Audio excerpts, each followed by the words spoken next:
Such a great session. Now heading towards the third session. May I welcome these chairmen, Dr. Sandeep Puri, Dr. Sandeep Kaushal, Dr. Venkat Goyal, Dr. Sajju Dalhan, Dr. Parna Hoskote, and Dr. K.C. Mukherjee to please come forward. Hello everyone, and really delighted to be in the city of Ludhiana for this Council meeting. And I'm really looking forward to this session and this exciting session here on education, research, and quality. My name is Aparna Hoskote, one of the qualified consultants in Vitamin Street Hospital in London, UK, and I'll introduce. I'm Dr. K.C. Mukherjee. I'm cardiac surgeon here in Ludhiana. I'm Dr. Sandeep Kaushal. I'm Professor Head of Pharmacology and Dean Academics at University of Ludhiana. I'm Venkat Goyal. I'm a cardiologist.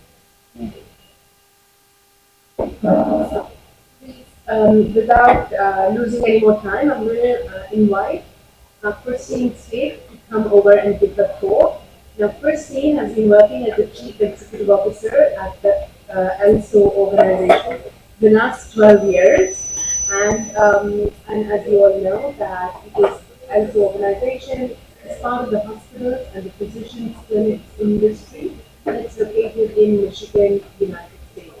Christine has played a major role in directing and guiding the various branches and chapters of the ISO. So, great pleasure, and we look forward to hearing your talk.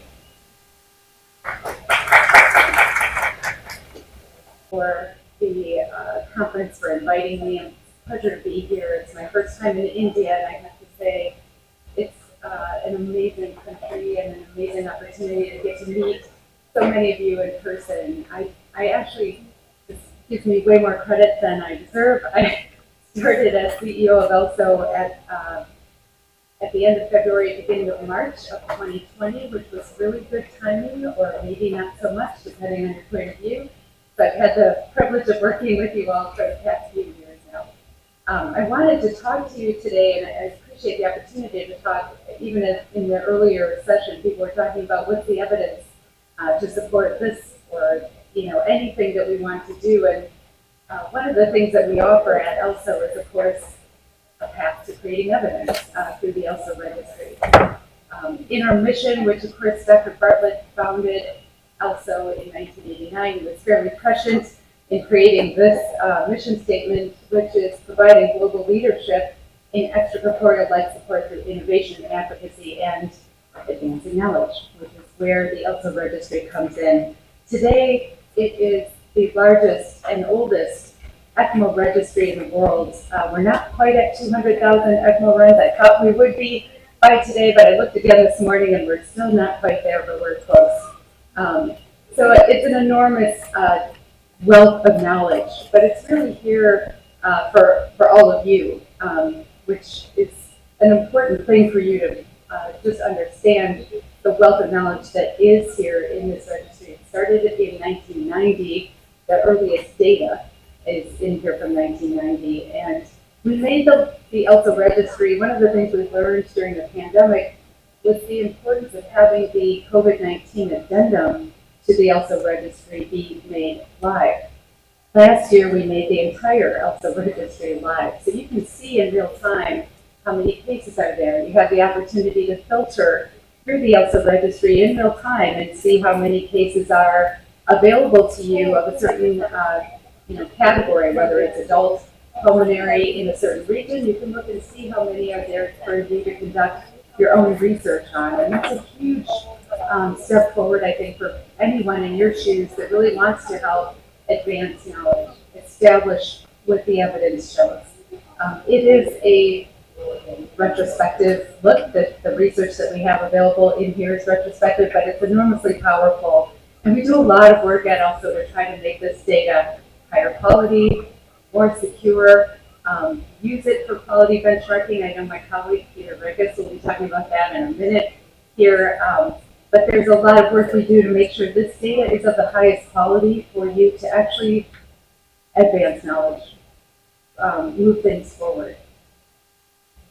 I wanted to share with you two opportunities for how we add to the registry. So the COVID-19 addendum is probably our most well-known potentially, but the trauma addendum is also available. That just launched last year, so if you want to do data in the trauma space, a little deeper dive there, that's now available to you through the trauma addendum. We have an ECPR addendum that also is available, and we are working with the American Heart Association on their echocardiogenic shock registry as well, just to make sure the data is harmonized. So if you want data across different registries, we're working across different medical societies to make sure those registry data available more and more are similar, so you don't struggle so much with access to data. The cardiac addendum, we have a cardiac addendum in place already, but we will have a new one made available in April, which is much more robust, and it should allow you even more opportunity to explore cardiac ECMO cases. You have 2 of 3 members of our scientific oversight committee in this room with you right now, and it's an enormous privilege to be here with them. You'd have no idea the amount of work they do to make sure that when people are conducting research, it's done in a manner that might have an important impact into the world. And so our process that we use for that, Aparna Hoskote Ramanathan is here, both of them in the room. Mark Andrews is not here. He's from Houston, Texas, isn't here physically today, but certainly in spirit. But they guide us across the organization for every data request that comes in. When you issue a data request for ECMO data in the ELSA registry, you'll describe the study, what you hope to do with it, your analytic methodology, and the scientific oversight committee led by the 3 of them will conduct a pretty thorough review, which includes who else is interested in this kind of a study? Is there someone that issued a data request around the same time? If so, is there an opportunity to partner with that? How do you help enhance the study that you're embarking on so that it might lead to really advancing knowledge? And that's an important and powerful amount of work that they do actually very well. I've been impressed and privileged to get to sit in and listen on some of these sessions, but every person that's on our scientific oversight committee takes that work quite seriously, and they're very thoughtful and thorough about how they do that. In that thoroughness, they'll provide feedback to a team that's requesting data that might help them improve what they're asking for. And there again, you're increasing the chance that if the work that you're embarking on might actually improve knowledge that leads to changes in clinical practice, that leads to ultimately changes in the clinical outcomes and quality of care we're able to provide across the world. We do track those publications, and I just wanted to show you a little bit of data that the Scientific Oversight Committee put forward to show you how much they do in a given year. In 2022, they reviewed over 100, well, almost 100 data requests, and you can see the percent that are approved ultimately. Again, that might go back to you first for a little bit more work, but it may come back and ultimately lead to a publication, which we also track. But in addition to this, I wanted to share, we're transparent by design. When you issue a data request and we ultimately approve one, we publish what the study question is and the date that the data was delivered. We have different rules in place based on the data that you're asking for. During COVID, we gave people 3 months because there was so much we wanted to learn so quickly. That makes sense. Generally, this is about a year that you have to get something published. And when you do, we'd love to see that back. The reason we'd love to see that back is because we want to track your publications and shine a light on them there again to the ELSO community. Last year, you can see it was our biggest year in terms of publications that were based on ELSO registry data. 43 publications were based on using ELSO registry for data. It's a powerful source, and increasingly so. I wanted to also just share the bibliography that we now have on the ELSO website, so you can see where to find this. Every year, we'll update this with each year's publications, and you can see your work. More importantly, other people can see your work. And so in addition to the typical journals where you might share your work and social media, how you try to get the word out about the impact of your work, the other ways that we try to do that is track what actually has been published using the ELSO registry. things that I wanted to share just for those of you that are maybe early stage in your careers for conducting research. There are metrics available to you to understand the impact of your paper at an individual paper level. So in addition to the impact factor of the journal, all of the also guidelines are published at ASIO, which is a fairly low impact journal. And yet we've had publications published in New England Journal of Medicine, The Lancet. This is one published early in the pandemic 2020 using the ELSO registry data showing what our COVID-19 addendum was sharing early on, what we could see in terms of what were the mortality rates you could expect, what were the complication factors you could expect, and what it was this similar to. Now at the time, our data was showing this was fairly similar to ARDS. Since then we've learned a lot more, and then we've had different variants, although we don't collect the variant data, you could just see how different COVID-19 variants were having different outcomes. And so we published a similar report yet again a year later, almost exactly a year, that said that the mortality was changing, and that this wasn't ARDS. And so that changed policy at a global level in some cases. It changed what countries were looking at in terms of should we offer ECMO. It is very resource intense. Should anyone have access to ECMO? And these are decisions not just hospitals made, but countries made. And so the data that we're able to share as a global community can be incredibly impactful in terms of who has access to ECMO, how do we utilize ECMO, what does work and what's not working. And so I just wanted to share that. But in addition, I point to this little donut here that it kind of looks nice. It has different colors in it. This particular donut is an icon developed by the NIH, the National Institutes of Health in the United States, maybe a decade ago. And what it tries to do is show the impact factor of a specific individual paper beyond you each as researchers and scientists in your own right. It's starting to look at, of the work that goes on, does it matter? And how do we know that it matters? And so each color of this donut represents a different area where that paper is being referenced. And that's things like social media, it's things like high impact journals and more not scientific journals, but general journals like New York Times, Wall Street Journal, those kinds of things that have mass readers versus any particular journal. So now you're getting to outside of the medical community. This also will look at things like, does your work impact policy? And so it's a nice tool, but there are others, not just this one. But I just pointed out to you, if you're not familiar with it, as a way of understanding the impact of the research and the knowledge that you're contributing to and what it does in the world. So I just wanted to share that. Also in 2021 established a research committee. Here are the charter, the purpose, why we established a research committee, and that was just to get a little bit more organized and purposeful about research specifically. As you could see, it's an important part of our mission and why we exist. And we wanted to make sure as an organization we're doing everything we can and should to advance knowledge really across the board. We're early stage in this, by the way. We would love to have you participate in this with us, help us with research, and help advance knowledge in a more structured and focused way at ELSO. So please, if you're at all interested in this, we'd love to have you be part of it. What else can we do in research? Anything, really. I think if any of you attended or were able to watch ELSO's conference last year from Boston, we made that available virtually. So if you missed it, it's on our website for free for anybody to see. But Derek Angus, in one of his jobs, he's one of the senior editors of JAMA, so maybe he knows something about research, or at least what gets published. And he laid out what we should do still in ECMO research.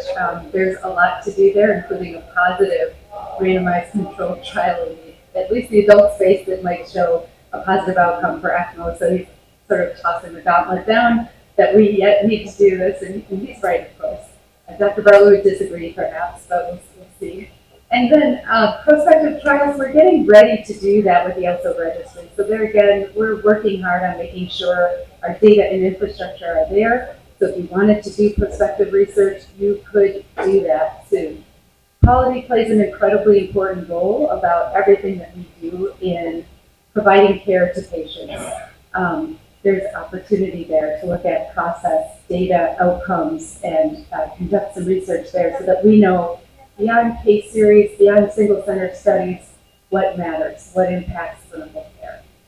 Health systems, this data can be important for who has access to ECMO, how do we distribute resources, and equity, and how we think about equity. When there's advancements in technology, a lot of that comes from the ELSO registry.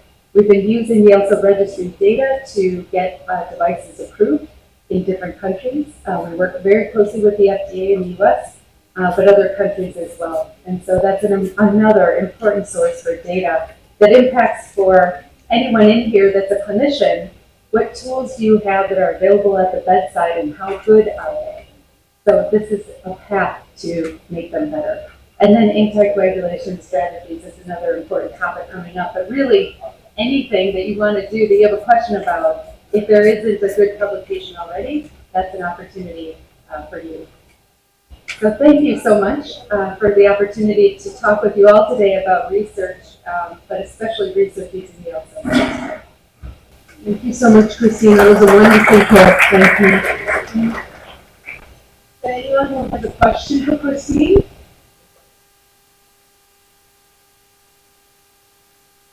Okay, well, probably, if there are any, we'll again have the opportunity to ask questions.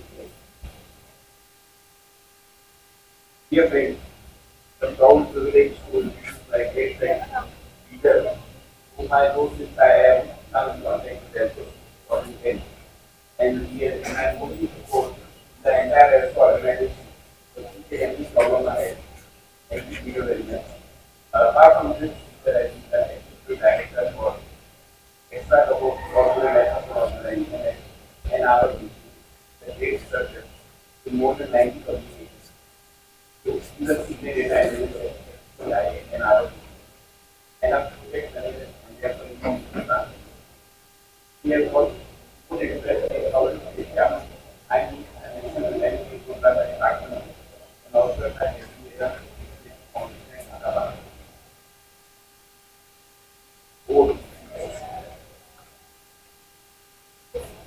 Namaskar, everyone. Thank you so much for inviting me today. I really appreciate the opportunity to come, and I hope everyone had a very nice Holi the other day and all cleaned up and ready to have some nice scientific talks. I have no disclosures except to say that I do work for ELSO, so I'm very biased towards the organization. I was asked to do a talk today on improving quality using the ELSO registry. So I know sometimes I start to speak too quick, so I am going to try to consciously speak slowly if I can. As Christine pointed out, that ELSO is the largest organization which tracks ECMO.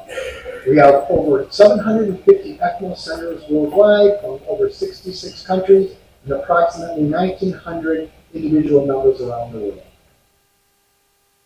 So looking at our bed right now, as even though the vast majority of cases are in the United States and Europe, the SWAC ELSO region, just in the past few years, has grown significantly. And it's just great to see the growth of the data coming in from all over the world, which we can then use for quality. ELSO is composed of 4 different chapters. So we have the SWAC ELSO, the Euro ELSO, AP ELSO, Asia Pacific ELSO, and the Latin American ELSO. So quality. So what is quality? Do we define quality by outcomes, by complication rates, processes, access to care, staffing? The answer to that is yes. So there's many ways to define quality, but I'm going to be talking about using the ELSO registry, how you can define quality based on that within your center. So measuring quality based on registry data. How can we do that? Well, you can look at your own center data and compare it to other centers like you. You can look at it regionally by the chapters which we just saw, by volume, I'm a high volume center or a low volume center, how do I compare to those centers which are left behind? Or by very specific patient populations or other filters. Some of the things we may want to do, I may introduce a new intervention. Well, looking at over time then, am I going to see a difference in my complication rates or my outcomes when after that intervention was started? So registry reporting. So every center who's part of ELSO reports to the registry. Within our website, one of the options is to look at your own benchmark report. And the goal is to increase the use of ELSO registry data for local quality and treatment programs, where this report focuses on just the last 3 years of data. So this allows you also comparisons of your center data to a pool of volume stratified centers. So if you've not looked at that report, I do recommend looking at it. Also, you'd want to look at your own center-specific report, which looks the exact same way as the international and chapter-specific reports. So then you can look at your complication rates, your outcomes, and see how you compare it to them. How is my quality compared to other centers throughout the world? And then lastly, we have the quality reporting dashboard, which is hosted on Arbor Metrics. So, all member centers report data to our registry. We are a voluntary organization, so not every hospital which does ECMO reports it. So if we look at the data and we're comparing it, we cannot say, well, this is everyone in the world. But we can say it is a large enough pool that you are going to get very good data to look at how you are doing. When you're entering data, you have to look at your local regulatory approval for data reporting. In America, we have something called HIPAA. In Europe, it's the GDPR. And in the Asia Pacific and the SLAC-ELSO region, it really varies by country.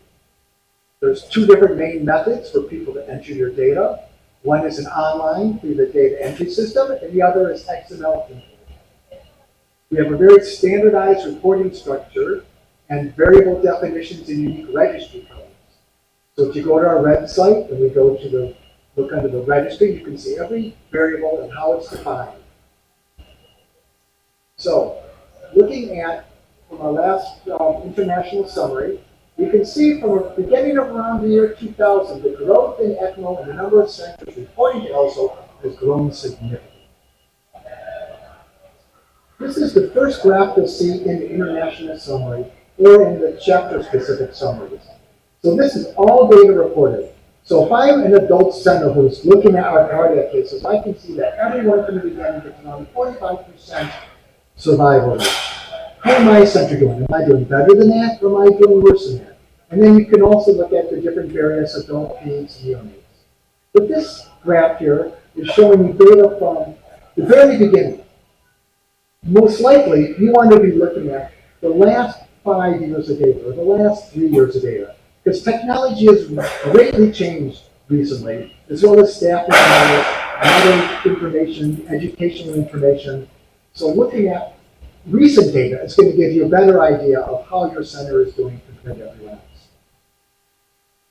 If we look at from the beginnings in the 90s, we see that the main patient populations were neonatal pulmonary. And now the largest groups is going to be looking at are the adults.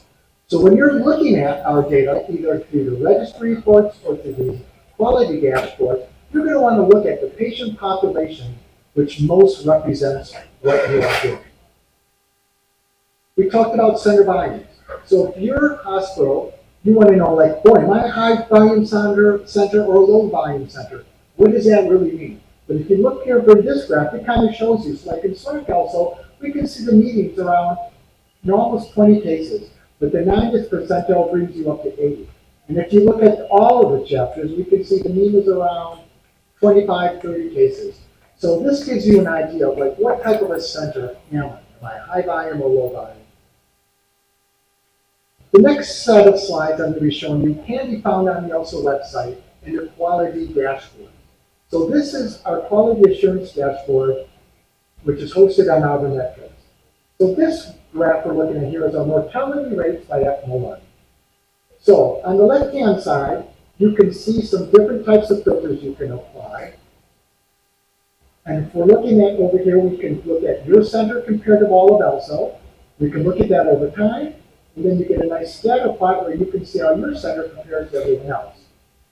So for this center here, we can see that looking at from the runs from 30 to 90 days, that we are not doing as well as everyone else. So the adjusted mortality for this center is around 90%, but for everyone else, it's around 60%. Looking at complications, we can look at, sorry, I didn't see this so well. So the complication rates, we can then look at this over time. So we talked about if you introduced, say, interventions. So if you had an intervention you introduced over here, then I could be able to see over time, are my complication rates going down because of what we did? So these are various different ways that we can look at the different types of complications. The next graph is actually showing us our complication trend report. So if we want to look at our major complications, which are smaller, which are a group of complications grouped together, along with our minor complications, patient complications, and mechanical complications, then you're looking at your center versus everyone else. So some of the reporting features are the data is displayed in our bar charts, a scatter plot, and a Caterpillar plot. And if you go ahead and you click on it, you can actually drill down and look at your actual center data while you're there. Peer groups. So peer groups are very nice because you're going to want to look at your center compared to other centers very similar to yourself. So then you can then choose for, like, if I'm a high volume center, I can look at other high volume centers. If I'm an award of excellence, I can look at other award of excellence within my category. So I can't compare myself to other groups that I'm not involved in, but within groups that I'm involved in. And that's it. I was hoping that if we had any questions, I do want to say both Christine and I are around for the next couple of days.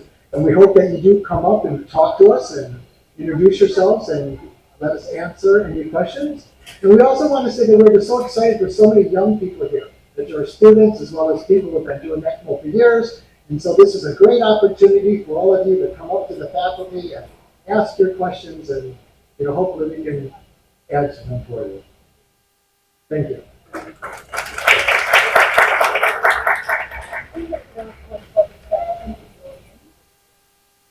How many of you here are also part of the ALSO registry and submit data? You raise your hands. 3, 4, 5. Yes, that's good. And I think this is an opportunity, isn't it? Yeah. Okay. I mean, this is an opportunity to sort of increase input into the ALSO registry and become members. And I think you all should take the advantage of speaking to Peter and Christine to understand what benefits you can get from contributing to the ALSO registry. So thank you very much. Dr. Noble, I said, what I'm not excited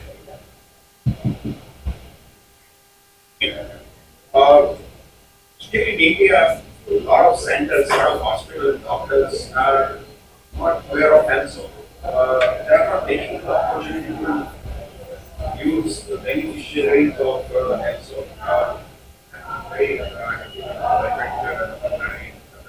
working very hard actually. But still, this person is missing somewhere. I hope to agree with you, Dr. Venkat. So I think then in the evening we have board meeting or something and discuss how to reach to all the hospital centers, how to even, I propose actually the state-wide registry. We should work out on that also. In each state we should have a chapter of ECMO Society of India.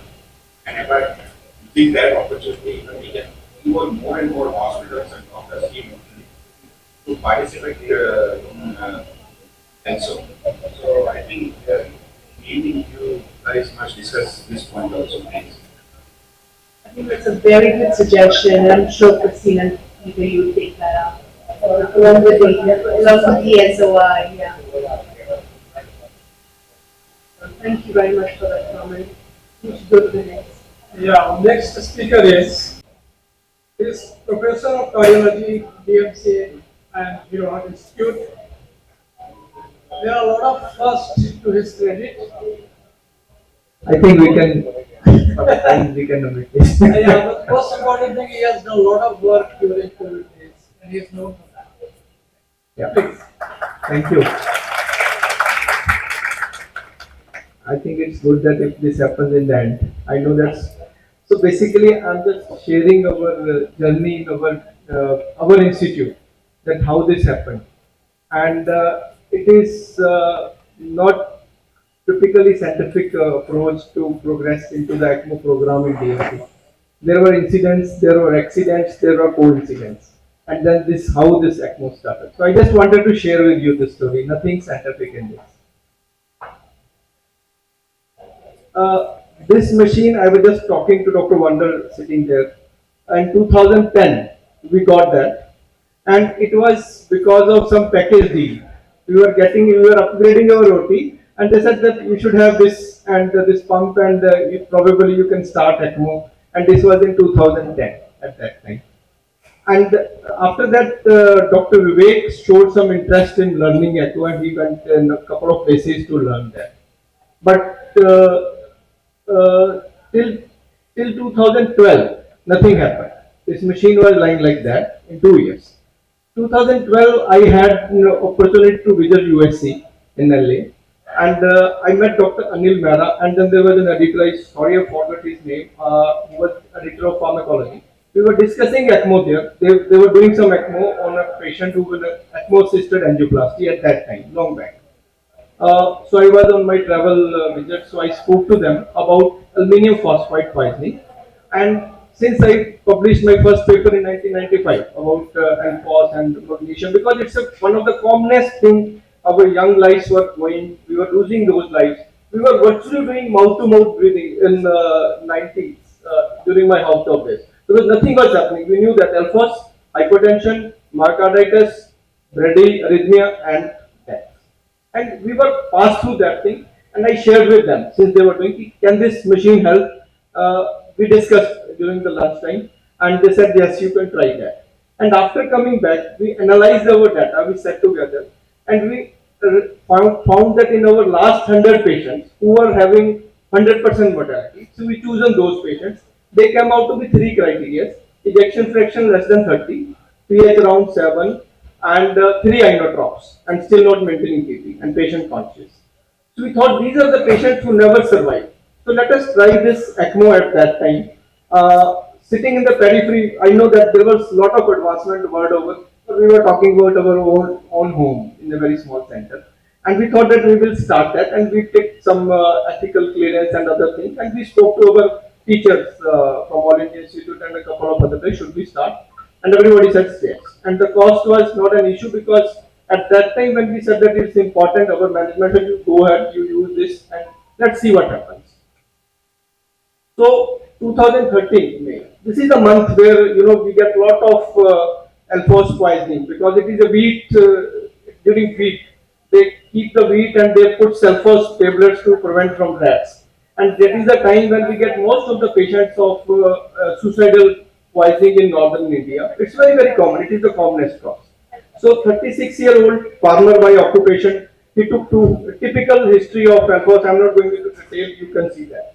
And that was the beginning of our ECMO program in Government Medical College. This 36-year-old, but we all were, this was the ECG of that patient. Typically, you can see that myocarditis, ST elevation, pH, and this and that. This was the echocardiography. Luckily, we were wise enough to record everything at that time. We never knew that we are going to present with the stalwarts, that is, after so many years. So this was the X-ray, and this we just made an Indian jugaad. You can see that Vivek and his friends and the colleagues, everybody came together and they spoke, and then they made some tubing which was not available at that time. We hurriedly did that, a couple of weeks, because we were finalized, we are going to start ECMO, and we did like this. This was the first patient, and you can see the ejection fraction started improving very typically. And we were so excited. We thought, let's publish this as a first case, because we knew that it was the first publication, but we were not very fast to present case report at that time. We thought, let's publish somewhere. So So we had a press conference and we showed that this is the way you can do that. And this was the first, I would say, alphos poisoning documented case, aluminum phosphate with ECMO in the world. So this is the how our journey began in Jalan Medical College. So then we published a series of 7 patients who were survived. This was the first publication we published in 2015, American Journal of Emergency, and we thought Journal of Emergency, so that some documentation is there. And by the time there were some reports from Iran, some reports from other places, and in fact, one of the person expert who heard about this, he was doing some workshop, and some patient came for alphos, and then they did the same thing here, and patient survived. And this is how this alphos and ECMO started in the country and in the region. The 50th case was also alphos. This took us 3 years. So we got the second machine in 2018. Sometimes we needed to, because during those rush there were lots of youngsters who took those things, and then they came. So in those typical months we needed another machine. So management was quite happy. It's again, it's a very no profit thing, right, in the private sector to run an all profit thing with a big machine. But it was a team effort, and our in charge effort, Dr. Wander, that supported this financially also. To make it financially viable, we were it was support from management and donors. So we were now more interested to see something more. So there is another patient that was in 2015. I think this was the first documented case in India. This was the angiography of this patient. You can see.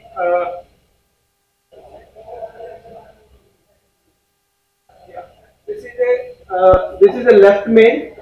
It's a very critical left main. This is an ostial LAD. So it's a typical left main, critical. Sir can vouch that it is a nightmare for anyone.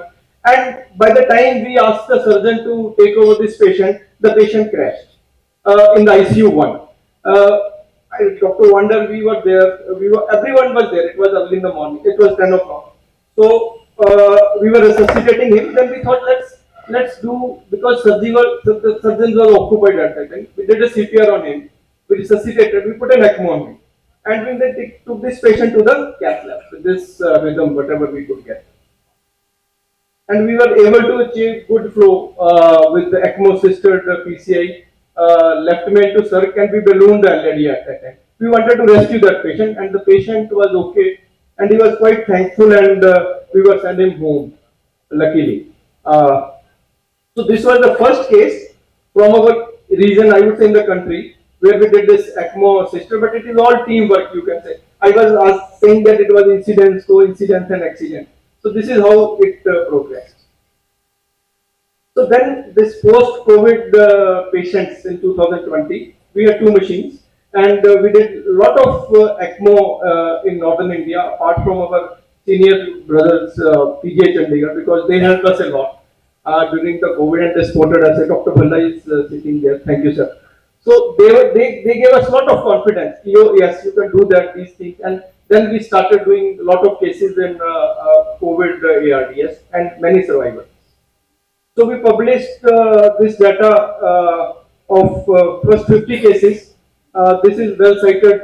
I think there was an editorial again from USC with this. This is a national journal. We wanted to publish this in national journal, and there was an editorial from USC saying that this is a good way to save lots of lives in northern India, in India, because of this poisoning and other things. And subsequently, we published our another data in toxicology.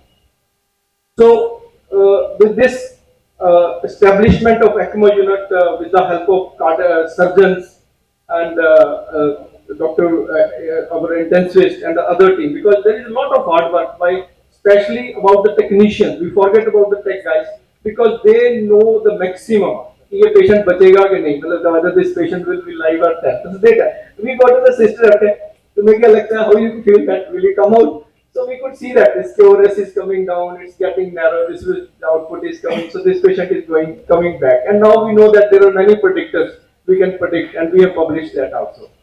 So during COVID, one of our patients, and he is a member of our management, he has donated another third ECMO to us, so that we can give it subsidized ECMO to the needy young patients who can afford. So this is a 150th case. So the next last 100 cases are quite fast. You can see 2010 to 12 nothing, and after that slowly we are reaching this level. And now we are able to openly talking about our complications, how to protect, how to prevent. I think it's a robust teamwork, surgeons, intensivists, and tech, that our complication rate has come down to very low level. So we have just completed 194 patient. I said that in the last 2-3 years we are quite people are coming and people are having a lot of faith in us. Thank you very much. So nothing much we have done, but it's It was really excellent presentation. Very humble beginning, but great. 194 patients is excellent data. Thank you, sir. So it is open for questioning.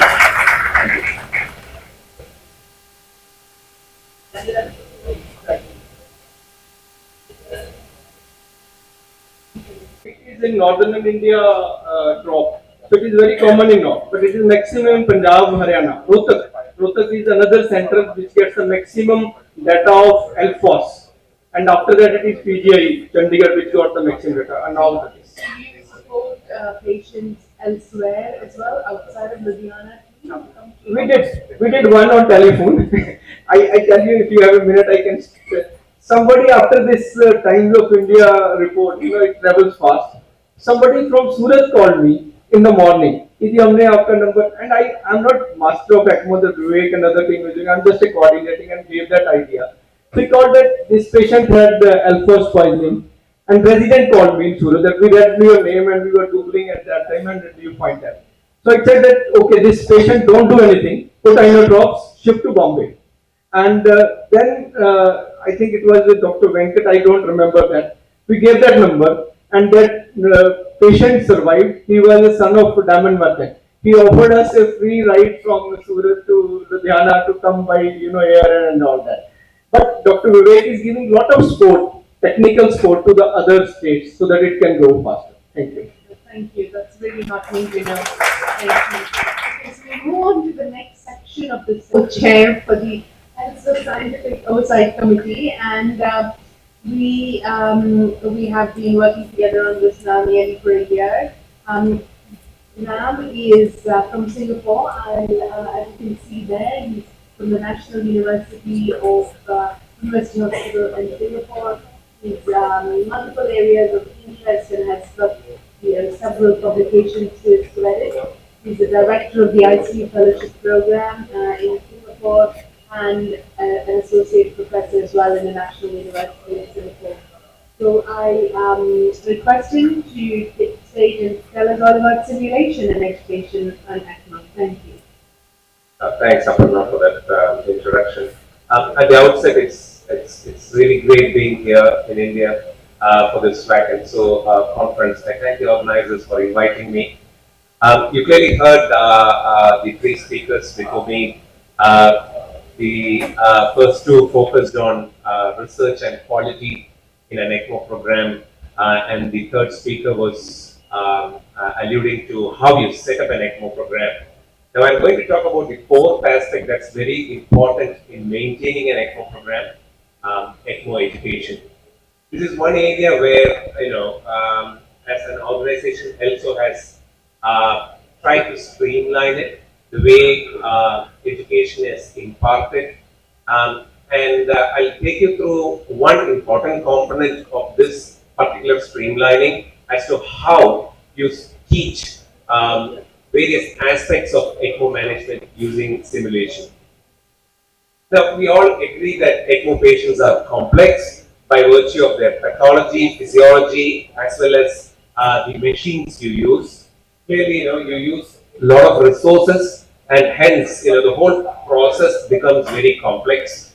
So, if you have to nail one aspect of your management where your whole ECMO run goes flawlessly, I think it eventually boils down to how adept your team is in managing some of the problems patients face when they are placed on ECMO. And that's where, education has an important role to play. Now you got to understand that by virtue of all these machines, it's quite intimidating by the bedside in the ICU when your patient is on ECMO. Your nurse, your perfusionist, your surgeon, your intensivist, they will have to have the shared mental model of what the problem with the patient is. It cannot be like one deals with the nuts, the other deals with the bolts, and as a clinician, you walk in only to manage the medical aspects of the patient's management. So you need to work together, and that's where it will ensure patient safety. So it's essentially going to be more about team training, developing a culture of safety while you inculcate how you improve your process, how you educate your team members, and you collect data and reflect on the quality of service you provide. Now this is a very nice slide which I always show during my talks on simulation. This was published about 15 or 16 years back, and essentially, it shows in the field of industry, there are a lot of industries that are ultra safe, and there are very unsafe industries too. So you'd find that, and you'd be surprised, that things like nuclear industry, jet aviation, and flying a flight, chartered flight, is considered amongst some of the ultra safe events, while things like mountaineering in the Himalayas, doing operation on a cardiac surgery on a patient who is on high ASA grade, all these are very unsafe. Now, the ECMO patient is only next to this particular situation, and clearly, having a patient on ECMO in the unit can turn out to be a perfect storm. When you have inexperienced people handling this patient or handling aspects of patient management, and you got to understand that this happens only once in a while, and so you don't have much experience with how you handle it. That's where the ELSO Education Committee, which was formed, came out with a standard curriculum to certify endos how ELSO courses should be done. This clearly looked at what competencies the participants should have at the end of a particular, say, education session, what competencies the trainer should have to teach aspects of ECMO education, and of course, this is also focused on how you assess participants and trainers during an ECMO education session. Clearly, the onus here was on simulation-based accreditation and certification for participants who go through a particular course. A position paper was published, and essentially, ECMO courses now that are ELSO endorsed are either comprehensive courses or general ECMO courses, and they have a set of criteria to be satisfied. As I said, simulation forms a major part of these courses. Mind you, simulation is not just used for training and education. In fact, there are models that are being created virtually on various mathematical models that are being created by ways of simulation, whereby you can use simulation for clinical decision support. I'll touch briefly upon it towards the end of my talk, but essentially, this will eventually culminate in what we all aspire for and how we use artificial intelligence during ECMO. Now, coming back to the education bit, traditional training on ECMO essentially depended on didactic lectures. That's what I'm doing right now. And what do I expect? Say 5 minutes from now, I'm going to see a lot of eyelids drooping down. Because participants in lectures, I feel they are like kidneys in acute tubular necrosis. Beyond a certain time, they lose their ability to concentrate. So, how do I get your attention? I make you stand up, or I get you down here, ask you to do some skills, teach you some skills, which probably makes us better. I get your attention better. So, how do we actually do simulation for ECMO education? There are many ways of doing it. Of course, the major ways are the task trainers. You can do role play. Of course, high fidelity simulation is now catching up like anything. And of course, you have the virtual ECMO, which you can do a lot of exercises online to familiarize yourself with the event. Now, what are each of this? Now, before I go into the details of each of what I highlighted there, you got to understand that to have an educational program sustained for ECMO, you will need certain considerations as far as the design of that education program goes. You need to make sure that it's durable. You need to make sure that whatever you're going to talk to your participant is realistic. Clearly, cost is a factor because a lot of these mannequins are simply, very costly to make or to procure. And of course, if you're planning a course or a workshop, it needs its own set of planning. Now, going back to the various simulation methods, the task trainers are mainly to impart specific skills, say cannulation skills, or you don't need these trainers sometimes when you need to prime a circuit. So let's say you need to educate your team on how to prime a circuit, essentially give them the components, teach them how to how to get the circuit assembled, but then what do? You ask each of your participants to do it again and time them. So essentially, when it comes to the ground and you need to prime a circuit, let's say in 5 to 7 minutes, your team is able to do it. So this is one major aspect that gets focused when you do ECMO education. The other aspect of education is essentially about role play, where you have mannequins essentially used for scenarios, and you discuss some of the aspects on ECMO education where you'll have to, which cannot be taught by pure high fidelity simulation alone. Things like ethical challenges, apprehensions, family meetings. These get trained that way. But you got to understand that all these methods have one drawback or the other. A lot of them do not focus on non-technical aspects, and some of them are less realistic. And of course, not to mention, as I said earlier, the cost of simulators is always high. So for realistic ECMO simulation, you need a mix of all of this. Clearly, knowledge imparting is an important part. Clearly, we are now moving towards less lectures in ECMO courses, ELSO courses, and covering them up with pre-learning materials. And in many places, our hospital in Singapore, we use the e-learning platform to give these materials to the participants. They come to a course after having read it, so that they come there to do simulation and hands-on and have a hands-on experience. The skills, of course, a few of them do get taught. Clearly, aspects of cannulation get taught on mannequins. And the other important skill that everyone needs to acquire is to know your machine thoroughly. So clearly, a session on knowing the knowledge of machines is equally important. Now comes the next important aspect of a successful ECMO program, that's teamwork. And that's what exactly gets evaluated in high fidelity simulation.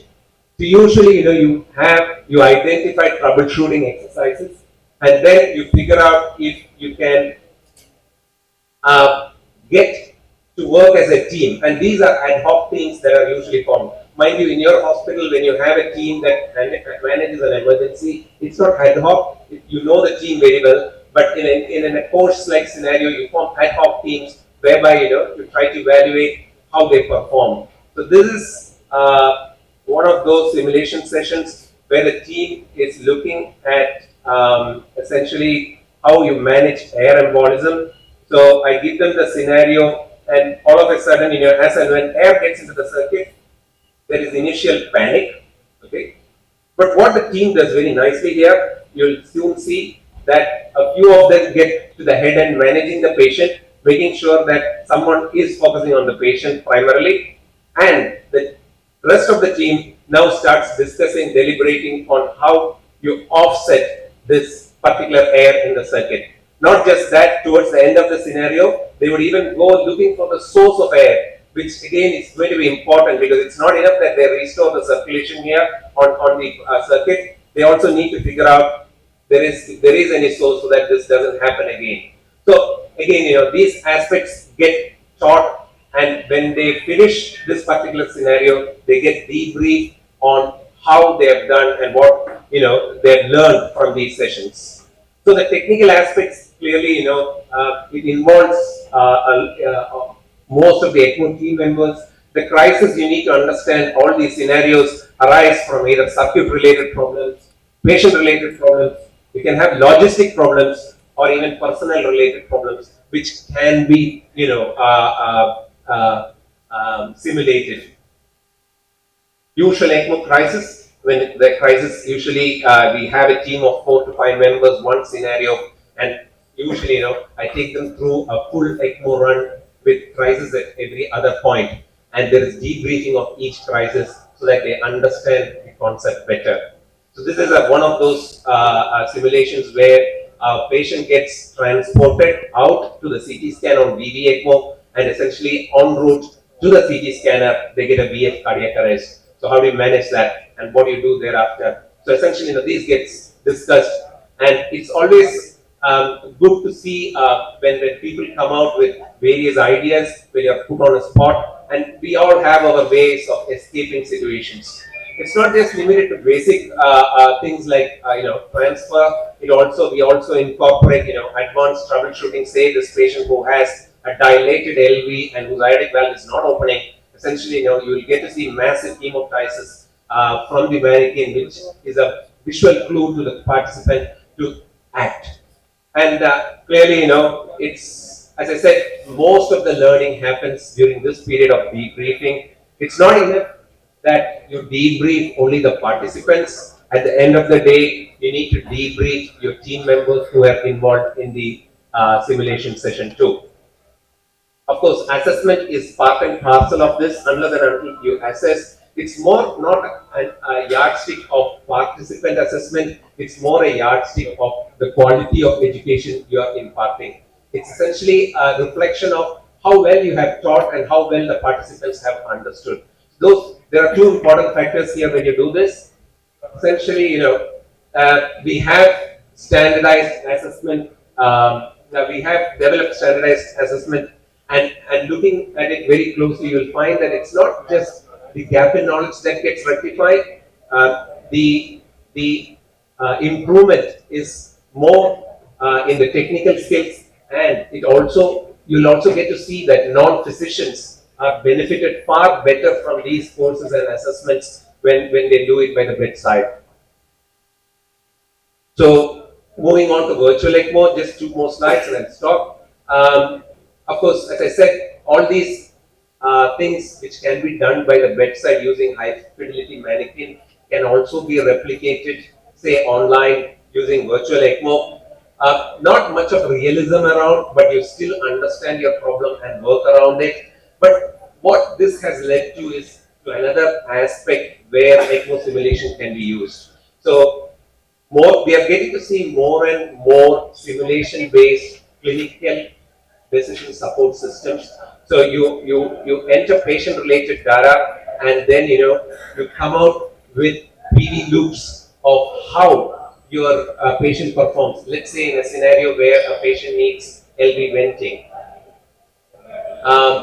You have an array of gadgets which you can choose, and which gadget would perform the best. So again, simulation-based mathematical models help you figure out which would suit that particular scenario and how these PV volume loops can change over a period of time.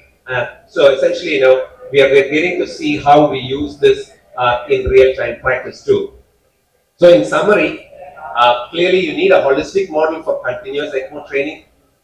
Clearly, all ECMO physicians or all ECMO specialists need to be credentialed annually, and you need to re-credential your doctors, nurses, and paramedical staff every year or on a 2-yearly basis as part of your education program. Clearly, ELSO education needs, or ECMO education needs, innovation. So, when we say innovation, simulation is one way that it brings about a novelty to how you teach your participants about how to manage patients on ECMO.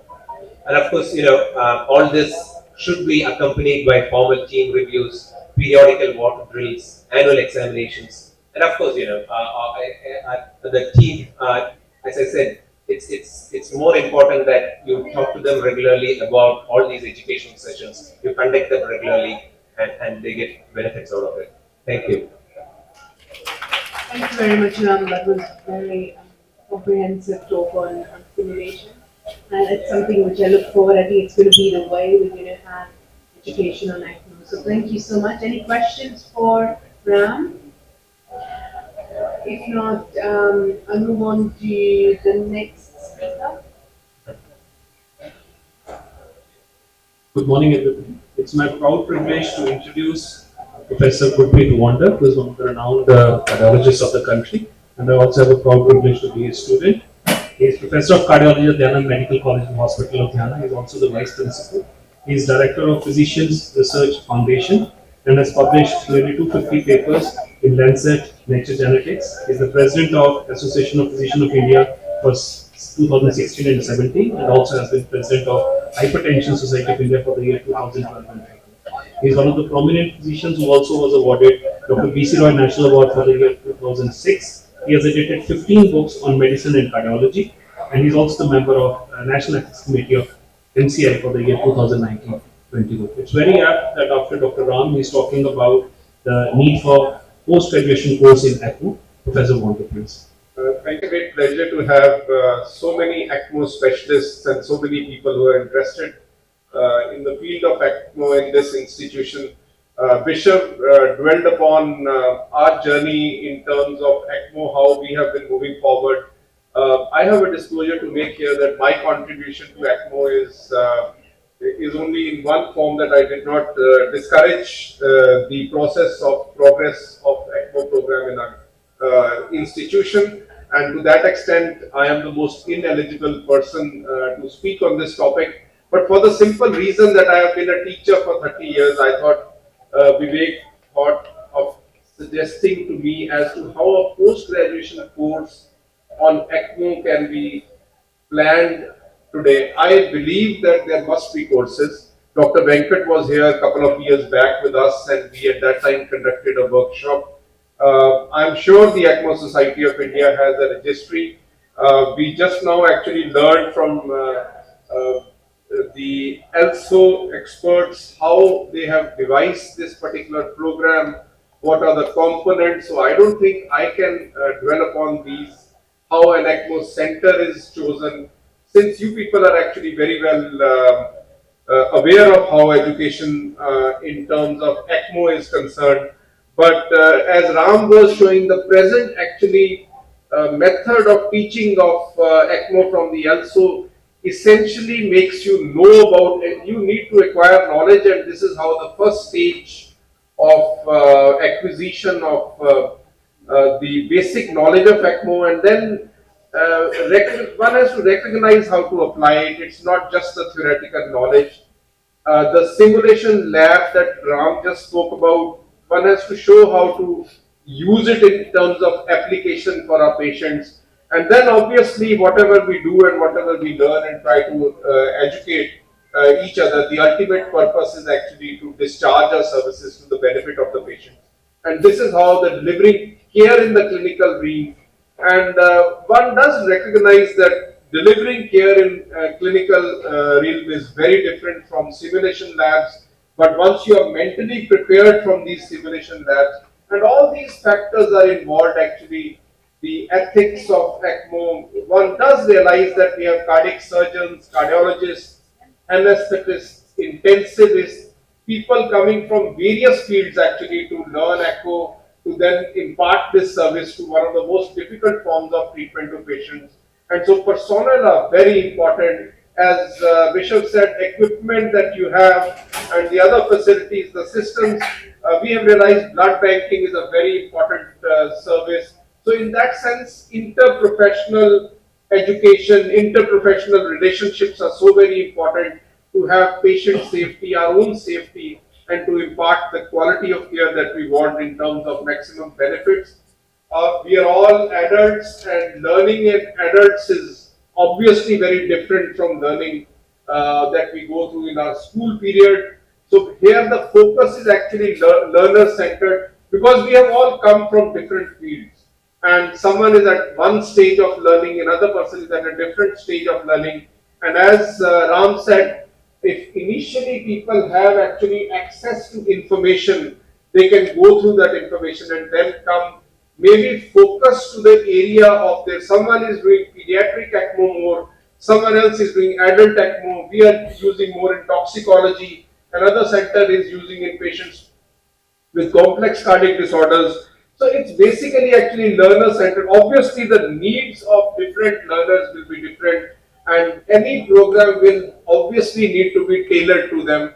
The flipped classroom method, of course, is important because, as we just heard, that e-learning and also flipped classroom, the teacher and the person being taught actually they share their experiences. And as he was showing just now, that didactic lectures actually the attention span is not more than 20 minutes. So these simulation labs and other methodologies need to be. And of course, learning actually has to bring in humanism in amongst us. We have to mentor our own growth and growth of our companions, our friends. Behaviorism comes in procedural training as to how do we behave in terms of conducting these procedures, imparting benefits to our patients. Cognitivism will come, the curriculum design will essentially be made on this, and so that you are able to construct the educational methods. So all these learning theories will need to be incorporated if you want to make a comprehensive program in terms of how people use actually these educational programs of the kind that we are having today, or whether the ECMO Society wants to have a training program. Different people amongst us are different. There are some who are accommodators. We are more easy to handle, hands-on learning. There are others who are convergers. They want to know the theory behind a factor. There are others who are divergers. They want to apply their imagination, engage in discussions, and then actually reach to whatever needs to be done. There are some assimilators, famous reasoning and creation of theories. So different people will be different in terms of how best they will learn. Providing the same method of teaching in any program to a group of adult individuals will not serve the purpose.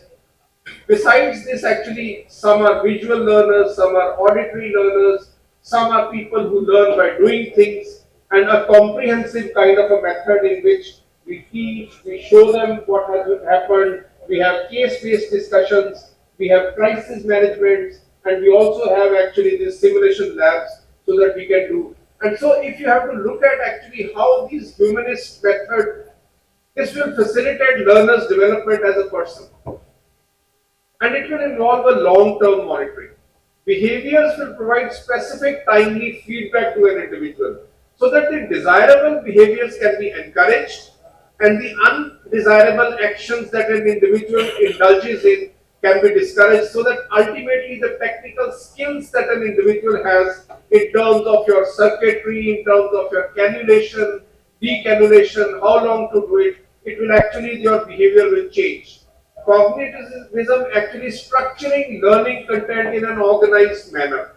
What needs to be taught early, what needs to be taught later, even a continuous learning process actually in an ECMO program. Someone who has done ECMO for a long period of time who may not have seen a particular crisis that we want to teach them. So the cognitive functions and cognitive awareness, so that we are able to construct this. And this is, I would say, the most important, the social cognitive system to model and guide new roles and behaviors, because it's essentially a teamwork that actually ECMO involves.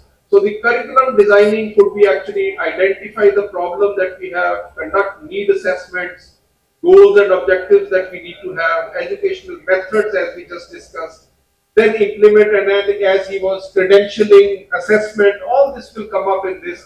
And so a learning objective definition could be who is the learner, what is to be accomplished from a program, how much, how well it should be, how much are we able to deliver in a 2-day conference, whether this particular program should be 6 months, whether this program should be. And in fact, I would say, should we have an ECMO specialist at all, or should we only be guiding ECMO teams? Because this is one area where it's the teamwork. No particular individual can actually perform ECMO. It is the nurses, the perfusionists, the surgeon, and the intensive is so many people, the blood banking. So what is actually, how long do we impart these, and do we form a team which gets a comprehensive guidance, or an ECMO specialist as an individual will be able to carry forward this program? I personally feel if there is one area in which only interprofessional learning has a great role to play, it is in this ECMO program, because we need to actually develop cognitive factual information, of course, is very important. You are trying to develop their technical skills, the psychomotor development through these skill labs, and now effective, of course, how to speak to patients, family-centered, shared decision-making. We live in an era when patient first is very important, and as we have been discussing since morning, cost is an important factor. Which patients you should be using ECMO, which patients you should not be. All these factors would come into play. And I would end by actually just sharing this my thought, that the curriculum should be based upon knowledge of adult learning styles, because you are trying to actually impart information to maybe a very senior cardiac surgeon, a very good intensivist, a person who is very well versed with so to say intensive care or blood banking systems, and the objective should be actually evidence based, so that a comprehensive information can be imparted. And ultimately, because what one finds is many people want to learn ECMO, they come and attend these sessions, but when they go back to their own institutions, it does not translate into practices. Why it does not translate into practices is because of this individualistic approach that we have been having. I think unless a team comes together, a team visits these programs, teams sees an ECMO program which is happening, a new ECMO program will be lost, because it's a very highly stressful. We realize, being actually interventionists, that any procedure that you do on a patient, how you are answerable to the patient's attendants. So something that is going to be expensive will obviously need a lot of patient interaction, institutional backup, team approach. So I would only say at the end that a team getting collective training, the nurses, the technicians, the cannulation team, and of course the intensivists, that will probably be the best model for training people for ECMO. Thank you.